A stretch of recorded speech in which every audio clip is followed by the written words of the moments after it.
We are deep into harvest season here on the homestead. For us, that means making sure we have ways to preserve that harvest so nothing goes to waste. We love eating freshly picked fruits and vegetables straight from the garden. But now that we're empty nesters, we have way more than 2 people could possibly eat before it goes bad. That's why being able to preserve the harvest is a crucial component to a successful homestead.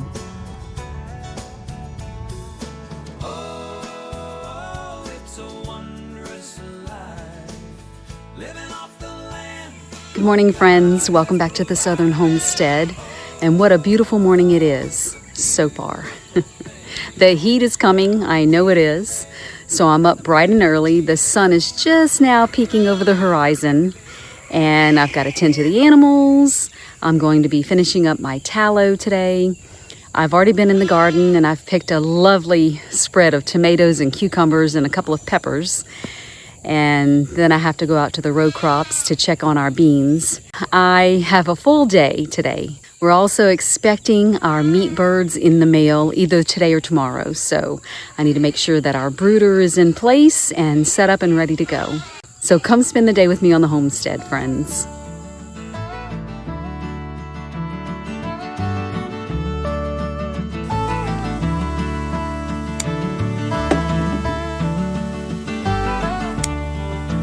Making our way how God intended. Life on the homestead recommended. When the going gets tough and you're done pretending. Life on the homestead recommended. There are no more 9 to 5 when you're living between the pines. No more struggling to get by when you're living in God's light. Whoa, that's the homestead life. I don't know if you can see this on camera, but I did not expect the gourds to be quite this big. I think I have 17 of them on the vine, and this one's got to be at least 2 feet long. Living the best life. These things are huge. Life on the homestead. I also didn't expect such beautiful flowers, Roaming the land. and the bees absolutely love them. Life on the homestead. So I was just checking out my zucchini patch and squash. It's not been a great year for us. Not sure what the problem is this year. We didn't plant, maybe 4 plants of each because we're usually bursting at the seams with zucchini and squash. And so, you live and learn because now we have 0 fruit production, or so I thought. So I just came out to the garden to do a little bit of weeding this morning and pick tomatoes and things. And I noticed that we actually have a single zucchini that is growing. So upon closer inspection, I actually have quite a few zucchini that are now starting to form. We have staked up our zucchini plants this year. We're going to try to go a little bit vertical, keep the branches and the leaves off the ground. We're using hay as a heavy mulch around the base of the plants. And, fingers crossed, let's hope we have a somewhat decent harvest of our zucchini and squash.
So now that I'm finished in the garden, let's see, it is between 8:30 and 9 a.m. in the mid to upper 80s. And with the humidity, according to my weather app, it feels like 101. And I will agree, it feels like 101 out there. It is hot today. So thankfully I'm done with, as you can see behind me here, I'm done with my harvest for today. And what a bountiful harvest it is, God always provides. So now I'm going to be working indoors for pretty much the rest of the day, other than bringing in the laundry that I managed to wash very early this morning and get on the line before 7:30. But first, I'm going to have a nice cool drink. This is my homemade blueberry lemonade. I've made this blueberry lemonade with blueberries that I picked from our orchard here on the farm. It's always a nice, refreshing summer drink, and I'll probably share that recipe with you later on today because we're almost out and we need to make some more. So while I'm in the kitchen today, I'm also going to take some of those fresh tomatoes that I just picked today from the garden, and I'm going to make me a batch of roasted tomato sauce. This is kind of one of those recipes where you get a lot of bang for your buck. It's a very easy recipe. It comes together in no time. You can make a lot of it in bulk and then pressure can it and have it on the shelf to last a very long time. So once I core the tomatoes and slice them in half, I'm just gonna lay them face down on a baking sheet, and then I'm gonna add garlic and onions and peppers.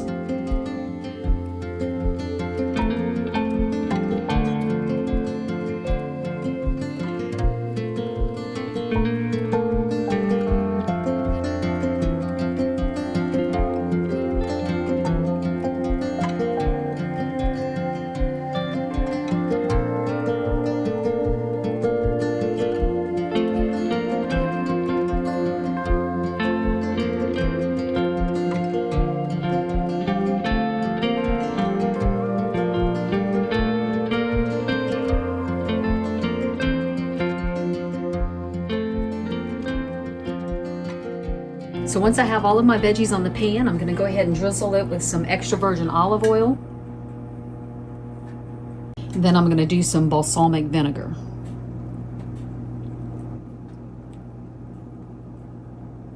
Then I'm going to season with salt and pepper.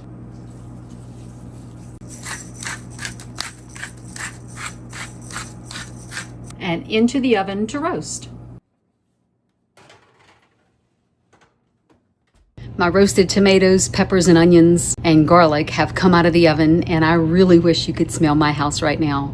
It smells amazing. So now I'm just gonna put everything into my big stock pot. I'm gonna use my immersion blender, and I'm gonna get everything nice and blended together, but I don't wanna puree it, if that makes sense. I want a chunky sauce. So I'm just gonna gently get everything into the stock pot. No need to peel anything.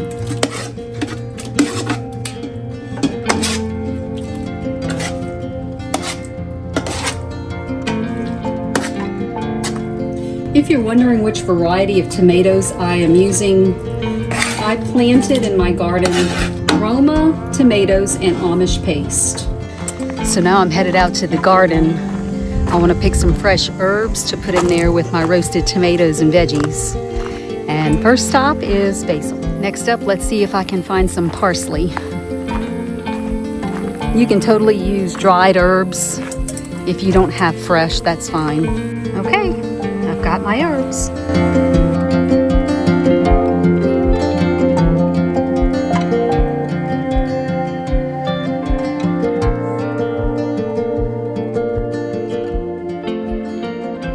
So I've placed all of my herbs into the pot with the tomatoes and peppers and onions, and I'm just going to use my trusty stick blender or immersion blender and get it all incorporated.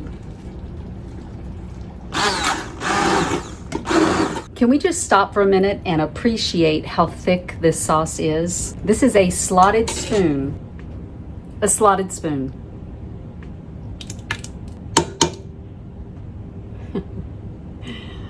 That's some good sauce right there.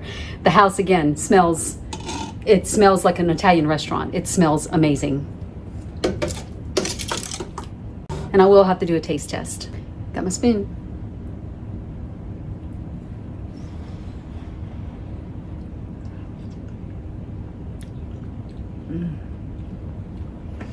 Oh my word.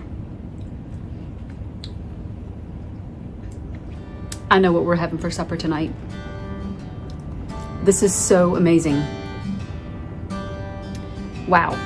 So I've decided I'm gonna go ahead and pressure can a few quarts of this amazing roasted spaghetti sauce and have it on the shelf to use throughout the winter coming.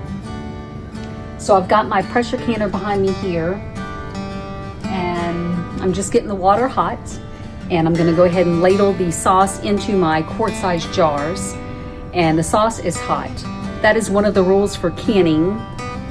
If you're starting with the hot product, you want the water hot.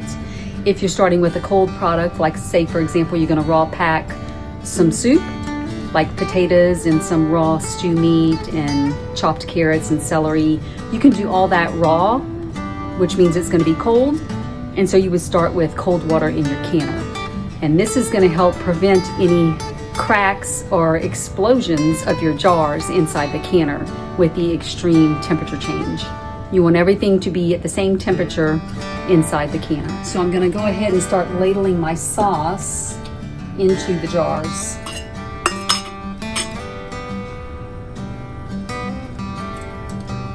I'm gonna leave a 1-inch head space because I am pressure canning.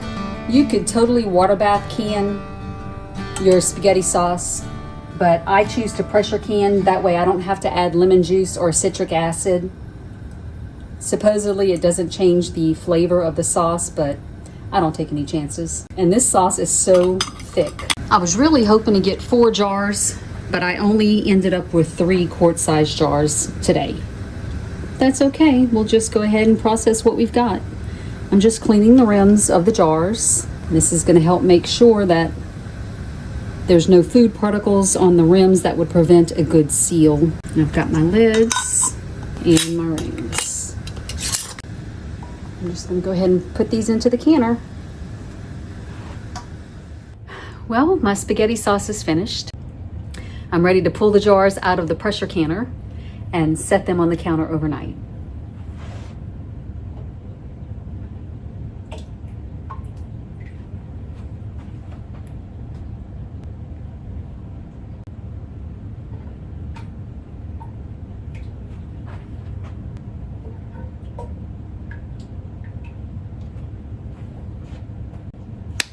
And that's it. 3 more quart-sized jars for the pantry shelf. I'm gonna go ahead and make some more of that blueberry lemonade, and I'll share that recipe with you. The first thing you're gonna need is fruit. Now I'm making a double batch, so I'll just go ahead and share that double batch recipe with you. You can always cut it in half. So what I'm gonna make is blueberry lemonade. Last week when we were harvesting, I made some blackberry lemonade with blackberries right off the property, and it was delicious. Now these blueberries are gonna come directly out of the freezer, because if you'll remember, during harvest season of our blueberries, we continually pick for several weeks, every day or every other day, and then we're gonna bag those up and throw them in the freezer. And I usually process those blueberries at the end of summer, going into early fall, when things have kind of settled down here on the farm. But throughout the summer, I will pull from that stash in order to make certain things like blueberry syrup to go on pancakes, or blueberry muffins, or in this case, blueberry lemonade. The measurements I'm gonna be giving you, it's gonna be for a double batch. So you're gonna need 2 cups of fruit, and you can use fresh or frozen for this recipe. Either one will work. And to this mixture, we're gonna add 2 cups of water. So while the blueberries and water are starting to simmer on the stove, I'm gonna go ahead and prepare my lemons. You're gonna wanna juice the lemons.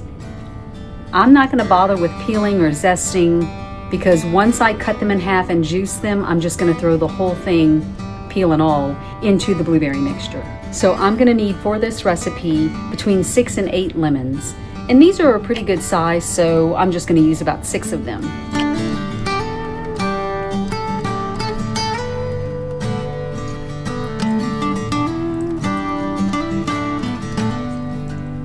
So once you finish juicing all of your lemons, you're going to add that to the blueberry and water mixture that is simmering on the stove.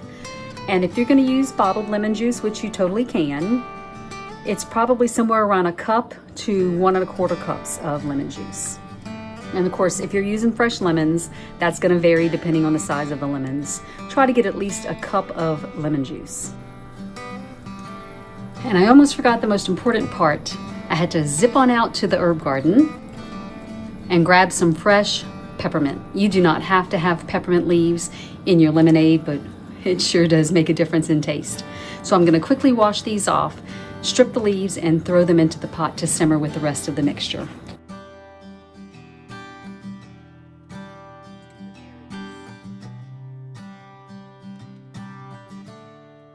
My blueberry mixture has finished simmering on the stove.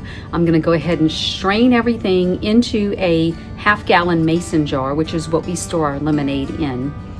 And then I'll go ahead and add my raw honey. So my mixture has cooled down a little bit. You don't want it all the way cooled off to room temperature because you want your honey or maple syrup to dissolve.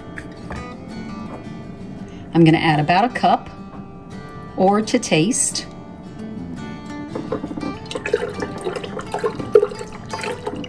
I'm also going to add back in my lemons, and that's it.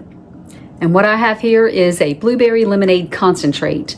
And the way you're going to want to serve this up is you're going to take a cup of this lemonade concentrate and you're going to add it to 4 cups of cold water. And there's your lemonade. And then you serve it over ice and enjoy a nice, cool, refreshing summer drink. Well, I didn't finish everything on my agenda today, and such is farm life, right? So tomorrow I'll pick back up with my tallow. I'm going to finish rendering out my tallow, and then whatever else I need to complete. I'll see you in the morning.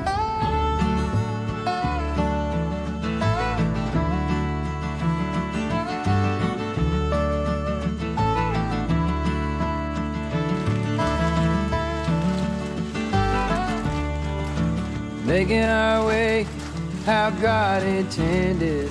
Life on the homestead recommended. When the going gets tough and you're done pretending. Life on the homestead recommended. There are no more 9 to 5 when you're living between the pines. No more struggling to get by when you're living in God's light. Whoa, that's the homestead life.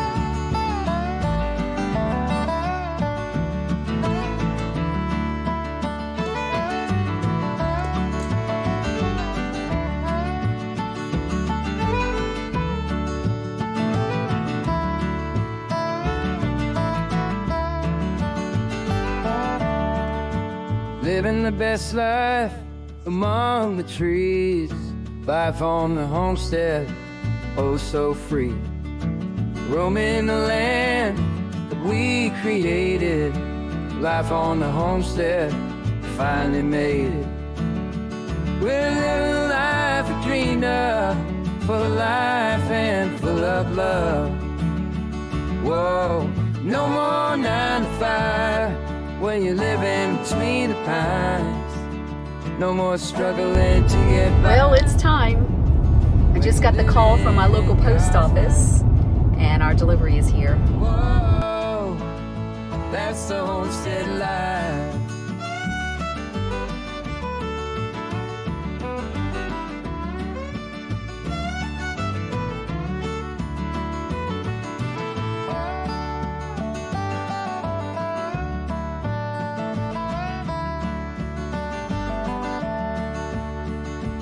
No more 9 to 5 when you're living between the pines. No more struggling to get by when you're living in God's light. Whoa, that's the homestead life. Whoa, that's the homestead life.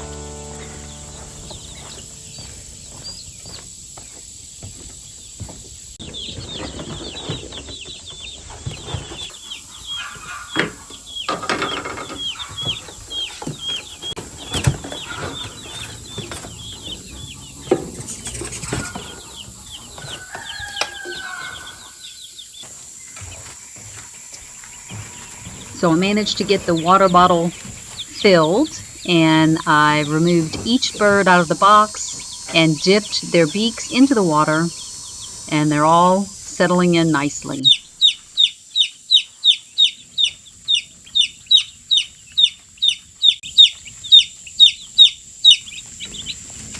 I do have a few that are wanting to stay under the light. I'm going to give them a couple of minutes to get acclimated. They just probably need to warm up, and then, oh, there we go.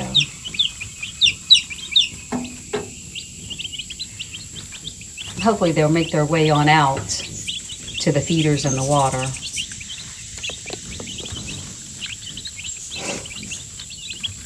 And those lethargic babies have moved over to the water and feeders, so that's a good sign. And they are some hungry little chicks.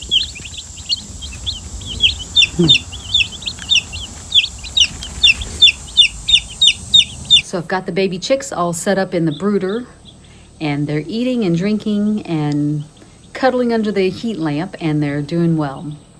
Now, while these baby chicks aren't quite ready for the adult chicken food or snacks, I have other hens that are definitely of age, so to speak. So we have laying hens and a couple of roosters, and we have been, for the last 6 to 8 months, they've been enjoying healthy treats here and there. Thanks to Grubterra for partnering with us on this video. Grubterra is an American-based company, and they provide snacks for poultry like chickens and turkeys, guinea fowl, but they also provide snacks for reptiles and dogs. But in our case, we're talking about our chickens, and we love to give them treats. And these aren't just your ordinary treats. Grubterra has facilities located here in the United States, up in New Jersey, as well as Canada, Costa Rica, and Indonesia. They are focused on creating a sustainable food source for livestock and pets. They also help reduce landfill waste. For every 20 pounds of landfill waste, they are able to produce 1 pound of black soldier fly larvae, and my chickens just love it. They source their food waste from local breweries and supermarkets and farmers markets, stuff that would otherwise end up in the local landfill. They're going to take it and put it to good use. Now, while you could just give your chickens mealworms, let me tell you a little bit about why black soldier fly larva is better. The black soldier fly larva has 75% more calcium than mealworms, which is going to help create stronger eggs, and it's going to help with feather growth as well. And the great thing about Grubterra's product, there are no artificial preservatives whatsoever. And not only do we want to keep the toxins out of our diets, but we like to try to keep it out of our livestock's diets as well. Grubterra also offers free shipping on all of their orders, and they have several different size bags to choose from. I'll leave a link below so that you can get a discount specifically for our viewers. And at checkout, if you'll use the discount Southern Homestead, you'll save money. Well, that tallow will just have to wait till next time. Thanks for joining us on the Homestead, friends. We've enjoyed having you here with us, and we'll see you next time.